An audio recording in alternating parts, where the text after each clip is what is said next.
Yes, sir. Okay. Bismillahirrahmanirrahim. We are going to start our second part of acid, bases, and salt. Now, beta, when you talk about the acid, bases, and salt, when you talk about the acids and bases, we have talked about acid and bases. Now, in junior level means when you are going to talk about the IGCSE, GCE, or EdXL or GCO level. Now we will just focus on these few things that are very much necessary here. When you talk about the salt, salt is basically what a neutral ionic compound. But in A levels, you will also study about there are three type of salts: the neutral salts, acidic salts, as well as basic salts. But they are not included in your course now. That's why we'll just focus on these things. These are the basic concepts, and inshallah, with the passage of time, we will go in detail. So, in our next class about acid, bases, and salt, today we are going to focus on salts. Salts are what? When you talk about the salts, salt are the neutral ionic compounds. Okay, basically they are one of the product of the reaction between an acid and base. But we talk about the salts. I'm just going to discuss few things, and I'm just going to move to my whiteboard here, and this whiteboard will help you to understand the concept of salt. So to understand the concept of salt, you need to understand some basic chemical reactions about acid and bases. Let's suppose you have acid and you are reacting that acid with a base, a simple base, or a simple alkali. You know that what do you mean by the alkali? Alkali are the soluble bases. When you are going to react acid or with base or alkali, what is the end product? The end product is a salt plus water. What are the key examples? Just I'm going to share one of the example here. Let's suppose what I'm going to give you any acid about your choice. Any acid. What is your choice? What kind of acid should I put here? Uh, hydrochloric acid. Okay, the most common acid of the labs, HCl, hydrochloric acid, or any base or alkali, that is sodium hydroxide. Let's suppose. Okay, now this is basically called double displacement reaction. Why this is called double displacement reaction? Because when the hydrogen of that acid will react with the OH of what? OH of the base. Okay, now hydroxyl of the base, and they the remaining part, the metal of the base will react with the non-metallic part of the acid, and they will make NaCl. And what about the water? The water is H2O. We can also write HOH. This is also the formula of water. So just focus on one thing. What is happening here? This is also called the double displacement reaction. One substance is displacing the other one.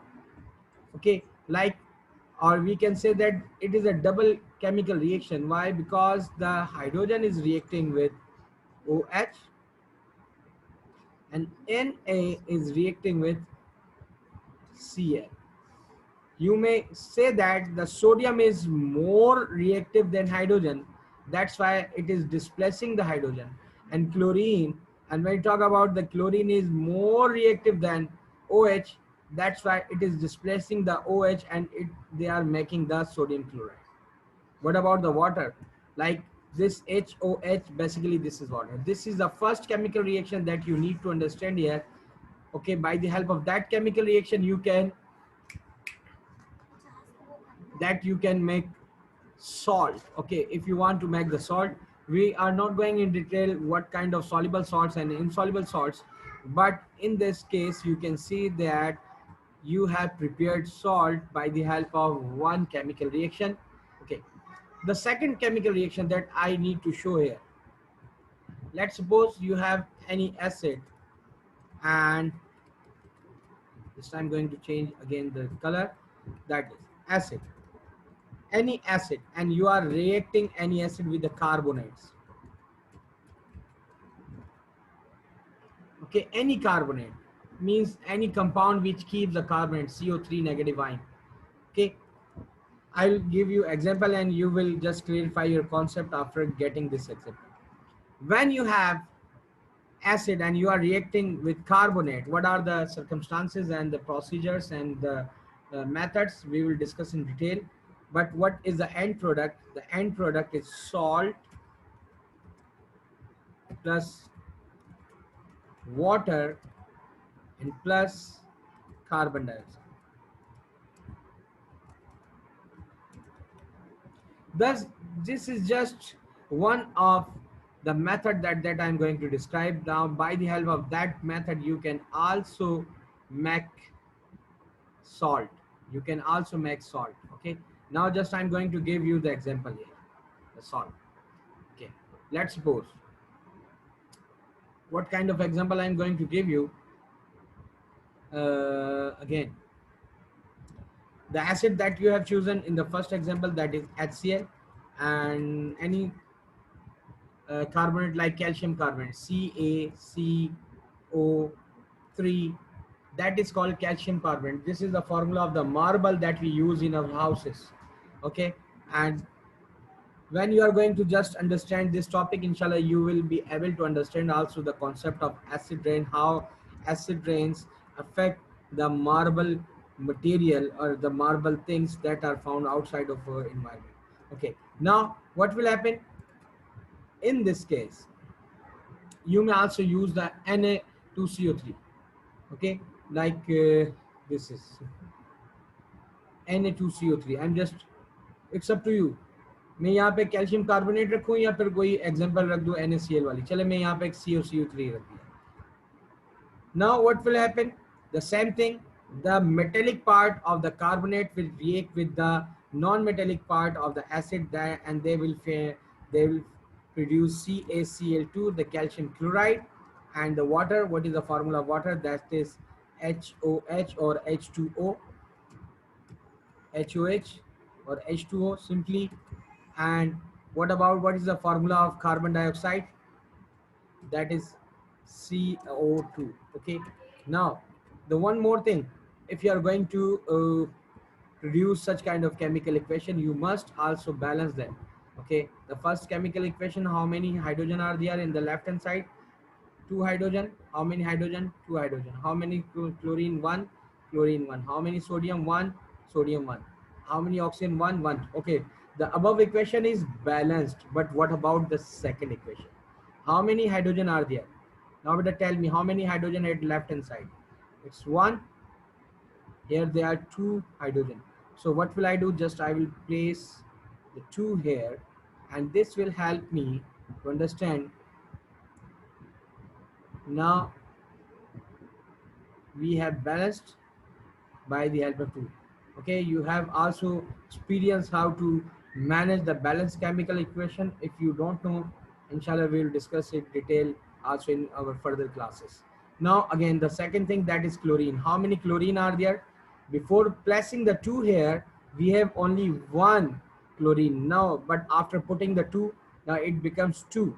And then how many chlorine are there? 2. Both are balanced. What about calcium? 1 calcium, 1 calcium. 1 carbon, 1 carbon. How many oxygen are there? 3. But how many oxygen? 1 is with hydrogen and 2 are with carbon dioxide. Now this equation is totally balanced. So you can see that we can also produce the salt by reacting acid with carbonates. The third chemical equation about acids, like when you are reacting acids with what? When you are reacting with acid with any reactive metal. I'm using the term reactive metal. Why? Because there are 3 types of metals. The one is called most reactive metal, then less reactive metal, and least reactive or non-reactive metals. The non-reactive metal or least reactive metals are copper, silver, gold, and platinum. These are the metals, they do not react. That's why we also produce and make the ornaments of such kind of metals. Like, and when the acid react with the reactive metals, but remember, when you are going to perform the test with the acid and reactive metal, you must use the diluted acid, because when case of reactive metals or moderate reactive metal, and if the acid is concentrated, So it is very much dangerous to produce that kind of chemical reaction that can explode also. That's why we use the diluted acid in all kind of cases, because we are going to perform such kind of chemical reaction in our laboratories. So what are the end product? The end products are salt and plus hydrogen gas. Okay, hydrogen gas. Now, this is the third chemical reaction. By the help of that, you can also produce what? You can also produce the salt. Means you can produce the salt by reacting acid or base or alkali. You can produce the salt by the help of acid or carbonate. You can also produce the salt by the help of acid or any kind of reactive metal. Okay, but remember, you must remember one thing here. I'm just again writing in red. Note down, for the precautionary effects, use the diluted acids and moderate moderate reactive metals. Why?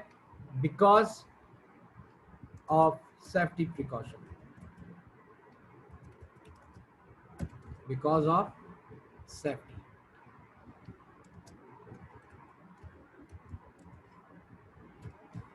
Okay, just I'm going to give you another example here by the help of any kind of acid, the diluted acid that we are using, that is HCl again, and any reactive metal. Just for the sake of reactive metal, I'm using here. You may also use the zinc, you may also use any kind of other material. Let's suppose I'm using what? I'm again using the calcium.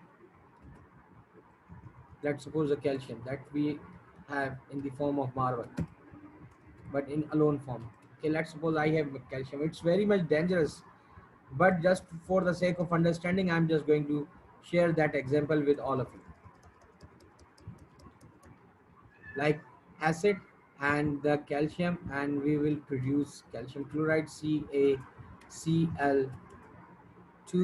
and again plus hydrogen gas. What is the formula of hydrogen gas? That is H2. Now, beta, you must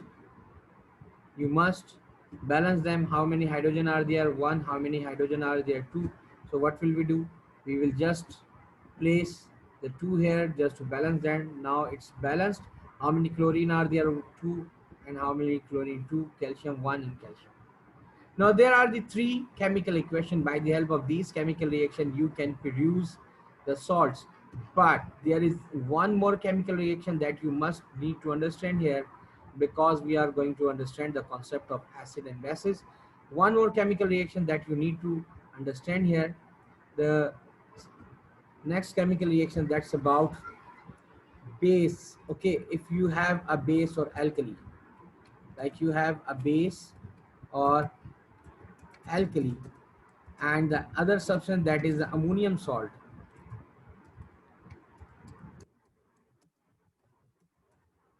The base or alkali, and you are reacting the ammonium salt, what will happen here?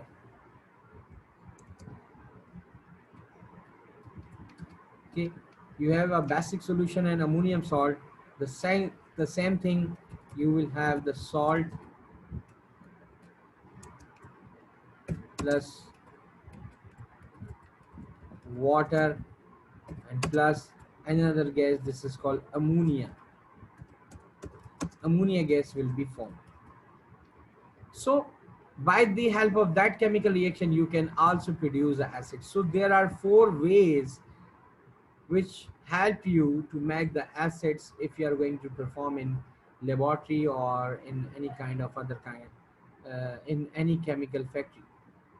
And I'm just going to give you another example. What are the examples here? Any base or alkali that I'm going to use, that is, okay, let's suppose the sodium hydroxide, the most common. the ammonium salt. Let's suppose I have ammonium salt NH4Cl, that is ammonium chloride. You have also studied that ammonium chloride in the initial chapters when you were just going to study the topic of diffusion. Okay, what are the things that you may experience here? Ammonium salt and sodium hydroxide, when they react, what will be the product? The ammonium means the positive part of that first solution will react the negative part. What is the negative portion? That is the chlorine. That will, it will form NaCl, and the second portion, the OH, will react with the one H of this four hydrogen, and it will definitely make H2O or HOH. It's up to you how you will write that question, and the remaining is NH3 ammonia gas. Now beta, just balance the equation here. Sodium 1, sodium 1. How many oxygen are there? 1. How many oxygen are there? 1. How many hydrogen are there? 1 and 4, 5. How many hydrogen are there? 3 with ammonia and 2 with water, 5. How many nitrogen are there? 1. Nitrogen is 1. How many chlorine? 1 and 1. This is already balanced. So if you are going to perform any kind of chemical reaction just to make the salts, you must keep these four chemical reaction. And one more thing that I need to share here, what is the charge value of hydrogen? When talk about the charge, that is positive here. What is the charge value or oxidation state of chlorine? That is negative. What's about sodium hydroxide? Let's suppose, what is the charge value? Okay, although hydrochloric acid is not the ionic compound, I'm just talking about the charge value or oxidation state. Okay, what is the charge value of hydroxide? That is, so you can see that the positive part of the first portion is reacting with the negative part. Okay, means the substance which has the positive charge value, it is reacting with the negative charge value part. Like in the same case, the charge value is Cl. What is the charge value of calcium? That is 2 positive. I'm just making the 2 positive sign here. What is the charge value of carbonate? That is 2 negative. Okay, now what's happening here? The charge value, the negative portion is reacting with the calcium, the positive charge sign. I'm just again dropping it here, just okay. Now calcium chloride, that is. What about the other things? Like the positive part will react with there are basically two hydrogen, they will react with the one oxygen of this side, and they will make water. In the same case, in the next slide, that you can, the next example, what is the charge value of HCl? That the hydrogen is plus and chlorine is minus. What is the charge value of chlorine, calcium? That is plus and plus. And how the salt is forming? In case of salt, the negative portion of that side will react with the positive side, and they will make the salt. Like in the same case, in the sodium hydroxide, the charge value positive, minus ammonium chloride. When you talk about the ammonium ion has the positive charge and chloride has negative charge. Now this negative and positive, they are reacting together and they are making salt. So my dear student, it's up to you, that it's a basic concept. If you just go first of all in a journal detail, and then after you just focus on the minute details, then you will say chemistry is one of the simplest science of the universe. Just it's about concepts. What kind of concept is there? What kind of tricks are using here to understand the concepts that to produce the salt. One more thing, the one more thing that I need to share here. Let's suppose if you want to produce, you may be asked in your examination, one acid is reacting with a substance, and during the reaction a gas is produced. Find out what kind of gas is this. Basically there are three different kind of gases that you can experience here, like the carbon dioxide, this is a gas, hydrogen gas, and ammonia gas. Okay, now what are the indicators for such kind of gases? Okay, for carbon dioxide, this is a common topic about chemistry as well as biology. For carbon dioxide, there are the two indicators. By the help of these things you may experience carbon dioxide. Number one, for the flame test, when you talk about the flame test, okay, what about flame test? Okay, we perform the flame test. On the basis of flame test, carbon dioxide is a fire extinguisher. Flame test, okay, it will extinguish. When we perform the flame test, when we close the flamed splint near to the carbon dioxide, it will extinguish. Okay, because carbon dioxide does not help in burning, but it is produced during burning. That is the concept, extinguish. Okay, that's why in the fire extinguishers we have liquid carbon dioxide most of the time.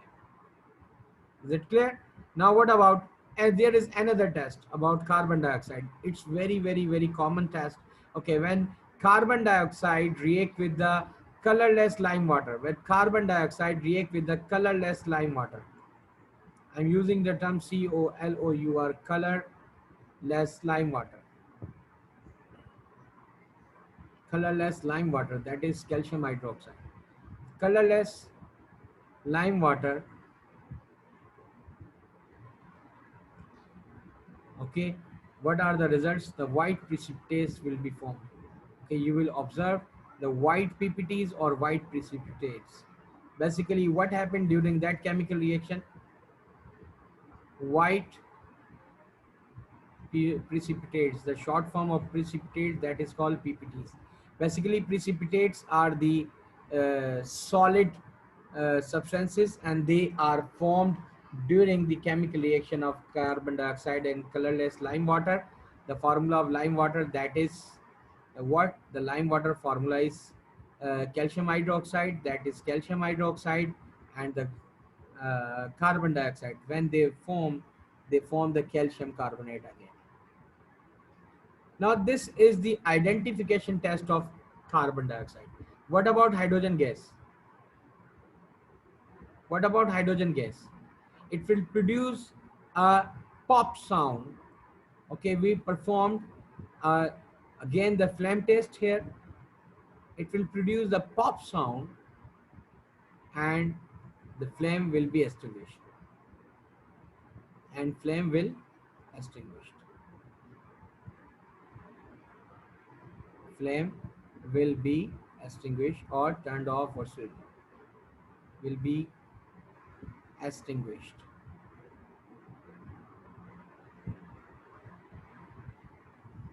Okay, what's the concept behind it?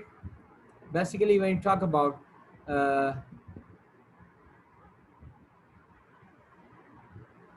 the pop sound, and we are just going to perform again the flame test. Okay, what's the concept behind it? Basically, the concept behind it is the secret that is found in the name of hydrogen.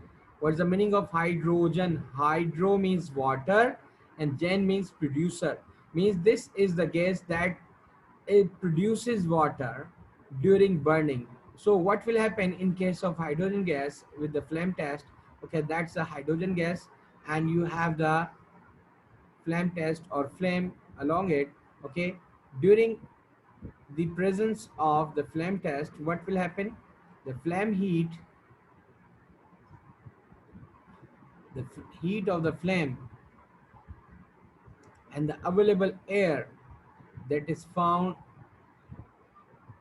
okay, air, and the one component of the air, that is what the oxygen of the air will react with the heat. In the presence of heat of flame, the hydrogen and oxygen, they will produce water.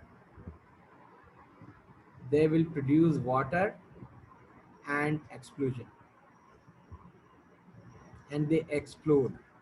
And this is a pop sound. It is because of that explosion. Okay, but the reason why the flame will be extinguished, because of that pop sound. Okay, the waves of the air, they cause the flame to be extinguished, but in case of a larger quantity, it explode. That's why we use hydrogen in the explosive material. Okay, during that chemical reaction they explode and they produce what? They produce the pop sound. And this is the question that has been asked. Okay, what about the ammonia gas? How can you find out that ammonia gas is formed? Basically, we know that ammonia is a basic substance. Okay, ammonia is a base. In our last class we have agreed upon that. According to the proton donor theory, it clearly describes that ammonia is a base. Okay, what kind of test that you will use? That definitely you will use the litmus. Okay, the red litmus, you will react with the red litmus.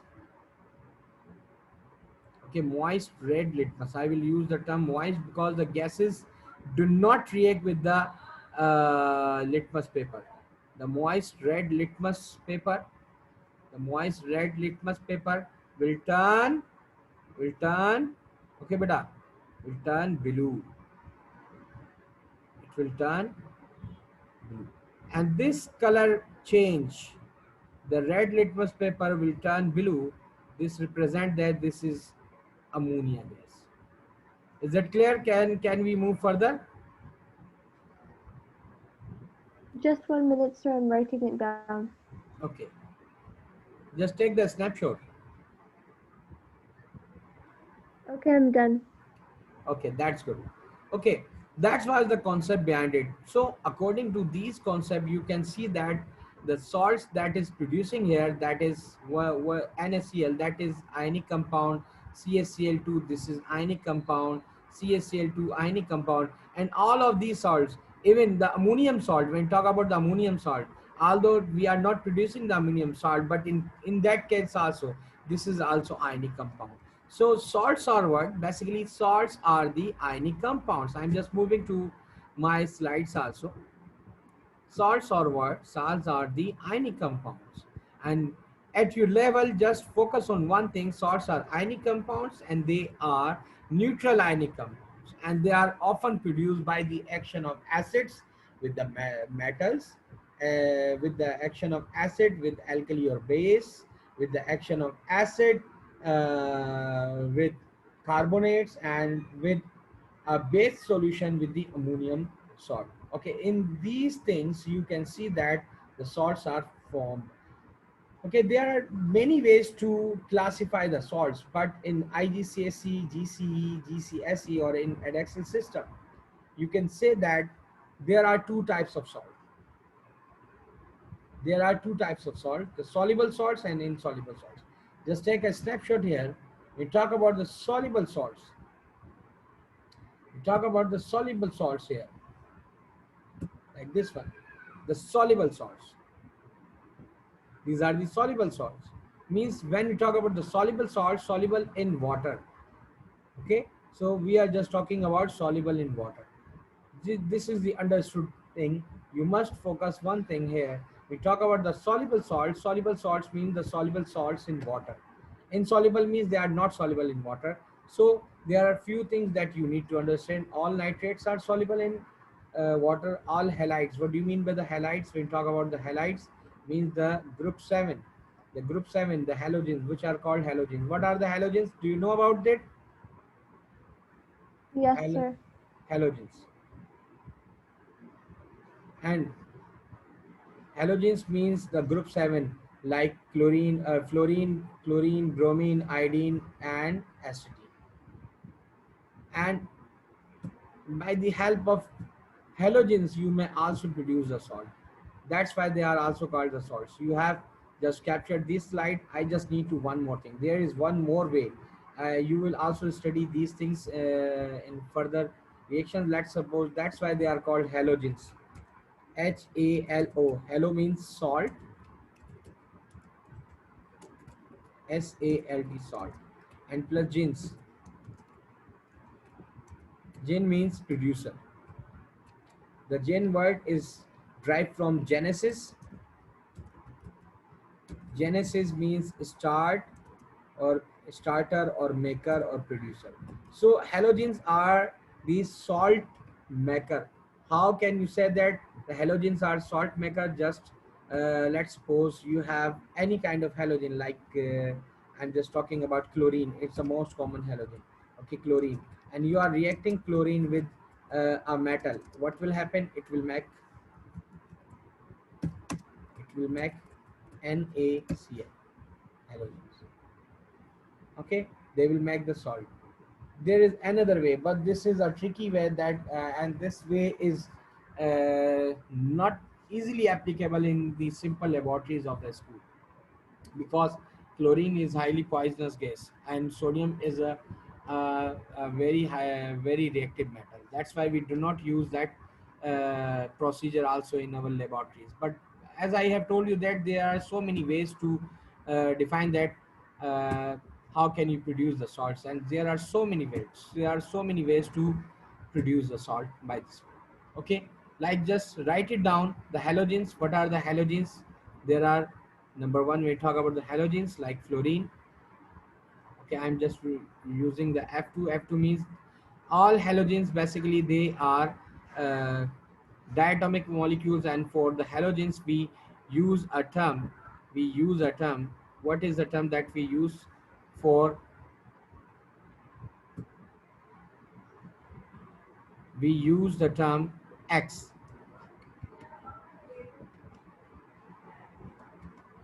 Got it? Have you written it? Yeah. Now, this is all about our today class, that we need to understand that what do you mean by salts. Salts are the components, salts are the substance, salts are the things like the soluble salts, all nitrates, all halides except silver chloride and lead to chloride, all sulfates except calcium sulfate, barium sulfate, and lead sulfate, all group 1 metals. What are the group 1 in the periodic table? The first group, lithium, sodium, potassium, rubidium, cesium, and francium. Lithium, sodium, potassium, rubidium, and cesium and francium. Lithium, sodium, potassium, rubidium, cesium and francium. Okay, ये बहुत जल्दी जल्दी चीज़ें आप जब इसके use to हो जाते हैं तो ये चीज़ें आपको क्या हो जाती हैं, आप इसको बिल्कुल आसान तरीके से याद कर लेते हो. Okay, then all ammonium salts, the all ammonium salts, they are soluble. Insoluble salts like silver and lead chlorides, they are insoluble.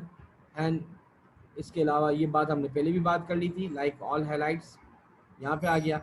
आप सॉल्युबल याद कर लो, खुद ब खुद इनसॉल्युबल याद हो जाएगा. If you are just feasible and you are just very easy to understand the concept of soluble salt, just read out that these are the soluble salts. Except these salts, other salts are insoluble. Okay, like ammonium salts, all ammonium salts are soluble except ammonium carbonate. That's it. Calcium carbonate is the insoluble salt. All carbonates except group 1 metals, they are insoluble salt. This is about our today class. Inshallah, tomorrow we will just discuss about the things that are very, and they are very essential about the identification of the salts by the help of different kind of cations and anions. You can just find out that what are the salts are there. Okay, is there any ambiguity regarding it, or should I stop the class because we have only 6 minutes to complete it? I have no ambiguity. Okay, no ambiguity. Thank you very much. Inshallah, I will also upload that slides also on my YouTube channel. Just go and visit for the revision class. Thank you very much, beta. Allah Hafiz. Allah Hafiz.